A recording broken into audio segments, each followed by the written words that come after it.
আপনাদের সঙ্গে শেয়ার করবো। সেটা হলো কচুরলতি। এই দেখুন, এটা হলো দেশি কচুরলতি, মোটা সরু সব রকম মিলিয়ে আছে। আর এখানে আছে চিংড়ি মাছ, আর এই চিংড়ি মাছ দিয়ে আজকে কচুরলতিটা রান্না হবে। এই কচুরলতি চিংড়ি কিন্তু খুবই জনপ্রিয় একটা রেসিপি। আপনারা তো সবাই কম বেশি বানাতে জানেন, কিন্তু আমরা যেভাবে ঘরে মাঝে সাঝে রান্না করে খাই, আজকে সেইভাবেই খুব সহজ পদ্ধতিতে ভিডিওটা শেয়ার করব। আপনারা সঙ্গে থাকুন। আজকের ভিডিওটা ভালো লাগলে একটা লাইক করে দেবেন। আসুন, প্রথমে আমি লতিগুলো সিদ্ধ করে নেব। আজকে লতি ছাড়ানোটা আপনাদের দেখাইনি, কিন্তু আমার চ্যানেলে কচুরলতি ছাড়ানোর রেসিপি ছাড়া আছে, আপনারা চাইলে দেখতে পারেন। আর আপনারা তো সবাই কম বেশি লতি ছাড়াতে জানেন, তো ওই জন্য লতি ছাড়ানোটা দেখলাম না, রান্নাটা দেখাচ্ছি। তো কচুরলতিটা সিদ্ধ করে নেব। তার জন্য তো গরম জল বসিয়ে দিয়েছি, দিয়ে দেবো এই গরম জলের মধ্যে সামান্য লবণ। এই জলটা পুরো টকবক করে ফুটবে, তারপরে আমি লতিগুলো দেবো। ফুটন্ত জলে লতিগুলো সিদ্ধ করে লতি রান্না করবেন, তো গলায় একেবারেই চুলকাবে না। এই পদ্ধতিতে রান্না করে একবার দেখুন, জলটা টকবক করে ফুটলেই আমি লতিগুলো দেবো। লবণটা দিয়ে দিয়েছি, দেখুন পুরো জল টকবক করে ফুটছে। এখন এই লতিগুলো দেবো।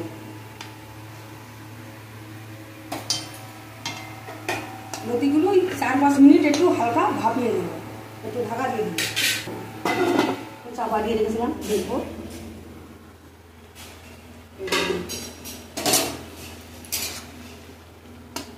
হালকা সিদ্ধ হয়েছে। এই অবস্থায় নামিয়ে নেবো, কারণ এর থেকে বেশি সিদ্ধ করলে আবার কষানো যাবে না। এইভাবে ছানটা দিয়ে জল দিয়ে লতিতে সিদ্ধ হয়ে গেছে। এখন প্রথমে লতিটা রান্না করার আগে চিংড়ি মাছগুলো ভেজে নেব। কড়াইতে দিয়ে দেবো সরষের তেল। তেল গরম হয়ে গেছে, চিংড়ি মাছগুলো দিয়ে দেবো। সামান্য লবণ, সামান্য হলুদ দিয়ে ভেজে নেবো। আর চিংড়ি মাছ বেশি ভাজবে না, চিংড়ি মাছ শক্ত হয়ে যায়, হালকা করে ভেজে নেবো।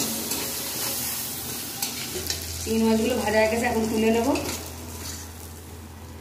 চিংড়ি মাছগুলো ভাজা হয়ে গেছে, এখন লতিটা রান্না করবো। এই চিংড়ি মাছ ভাজার তেলের মধ্যে দিয়ে দেবো আরও তেল। লতি রান্না করতে একটু কিন্তু বেশি, কচুরলতি রান্না করতে কিন্তু একটু বেশি তেল লাগে, কিন্তু তেলের পরিমাণ আপনারা একটু বেশি দেবেন, আমিও একটু বেশি দিচ্ছি। লতি রান্না করার জন্য পাঁচফোড়ন, এর মধ্যে সব কিছু আছে। আপনারা চাইলে শুধু কালো জিরেও দিতে পারেন, এর মধ্যে কিন্তু কালো জিরে, মৌরি, মেথি সব কিছুই আছে, তার জন্য পাঁচফোড়নটা দিচ্ছি। তেল গরম হয়েছে, দিয়ে দেবো পাঁচফোড়ন। হয়ে গেছে, দিয়ে দেবো কাঁচা লঙ্কা, বেশ কিছুটা কাঁচা লঙ্কা। এখানে আছে পেঁয়াজ বাটা, পেঁয়াজ বাটাটা দিয়ে দেবো। সব কিছু একটু ভাজা ভাজা করে দেবো। পেঁয়াজ বাটাই নয়, পেঁয়াজ, আদা, রসুন, কাঁচা লঙ্কা সব কিছুই আছে। বেশ কিছুক্ষণ কষিয়ে নিয়েছি, এখন দিয়ে দেবো লবণ।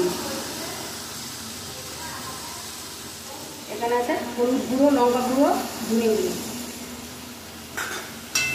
সব কিছু আবার ভালো করে কষাবো। মশলার মধ্যে সামান্য জল দিয়ে খুব ভালো করে কষিয়েছি। লতি রান্না করার জন্য কাঁচা লঙ্কা একটু বেশি করে দেবেন, কিন্তু শুকনো লঙ্কা গুঁড়োও দিয়েছি, কাঁচা লঙ্কাটাও বেশি করে দিয়েছি। আর এটা তো হালকা তো গলা চুলকাতে পারে, কিন্তু ঝালটা একটু চড়া দিলে তাহলে গলা চুলকাবে না। আর যে ফুটন্ত জলে লতি সিদ্ধ করছি, তার জন্য গলা চুলকাবে না। বেশ কিছুক্ষণ খুব ভালো করে মশলাটা কষাবে। লতিটাও সিদ্ধ করা আছে, ওই মশলাটা খুব ভালো করে কষিয়ে নিতে হবে। বেশ কিছুক্ষণ মশলাটা কষিয়ে নিচ্ছি, মশলাটা বেশ সুন্দর তেলে ছেড়ে দিয়েছে। এখন দিয়ে দেবো টমেটো কুচি। টমেটো কুচিতে নেড়ে ছেড়ে এখন দিয়ে দেবো সিদ্ধ করা লতি। লতিগুলো দিয়ে খুব ভালো করে মশলার মধ্যে মিশিয়ে নেব।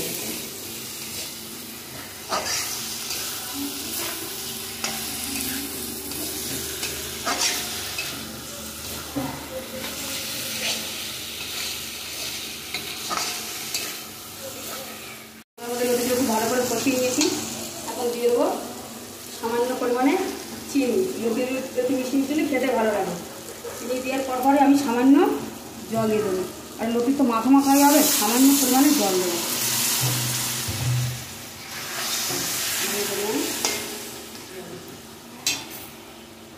ভাজা চিংড়ি মাছগুলো দিয়ে দেবো। লতি রান্নাটা প্রায় হয়েই গেছে, একটু জাল উঠলেই নামিয়ে নেব।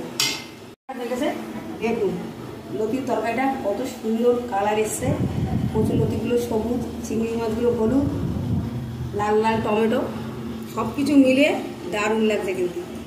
এখন লাস্ট ফিনিশিং দিয়ে দেবো একটু গুঁড়ো গরম মশলা। অনেকে কচুর লতিতে কিন্তু গরম মশলা দেয় না, আমি একটু দিলাম। গরম মশলা দিলে খেতে ভালো লাগবে, গরম মশলা সেন্ট আসবে। এইরকম মাখা অবস্থায় থাকবে। আমি গ্যাস অফ করে নামিয়ে নিয়ে আপনাদের দেখাচ্ছি।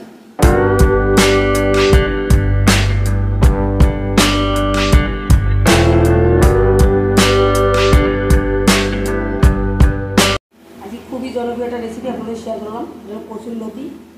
আর যে কচুর লতির রেসিপি আপনাদের কেমন লাগলো অবশ্যই কমেন্টে জানাবেন, লাইক শেয়ার করবেন, আর এইভাবে আমাদের পাশে থাকবেন। অনেকে কচুর লতি ছাড়ানোর ভয়ে খেতে চায় না, কিন্তু কোনো সমস্যা নাই, এখন বাজারে ছাড়ানো কচুর লতি বিক্রি হয়। ছাড়ানোর কোনো কষ্ট করতে হবে না, বাজার থেকে ছাড়ানো লতি কিনে আনবেন, আর এইভাবে কচুর লতি চিংড়ি রান্না করবেন, খেতে কিন্তু দারুণ লাগে। দেখা আছে আপনাদের সঙ্গে পরের ভিডিও।